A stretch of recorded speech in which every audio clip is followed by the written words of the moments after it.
اس خوبصورت اظہار کو دیکھیں جو یرمیہ نے خدا کے سامنے کہا، اور یہ آپ اور مجھ دونوں پر لاگو ہوتا ہے۔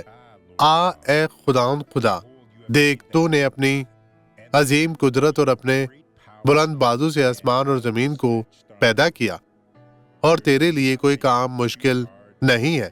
اسے آپ میں اپنا کام کرنے دے۔ یہ آپ کی دعا ہونی چاہیے۔ خدا کو آپ کی زندگی میں اس کے کلام کا احترام کرنے میں کوئی مسئلہ نہیں ہے۔ آپ اس مسئلے میں مبتلا ہیں، آپ مذہبیت سے بھرے ہوئے ہیں، آپ جنونی ہیں۔ اسے جانے دے، اسے چھوڑ دے اور کلام کی مانے۔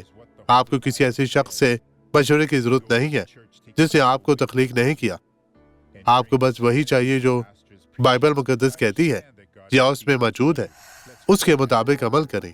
آئیں دعا کریں۔ باپ، میں ابھی سب کے لیے دعا کرتا ہوں، اور میں اعلان کرتا ہوں کہ بدی اب ان کی زندگی میں مزید نہیں رہ سکتی۔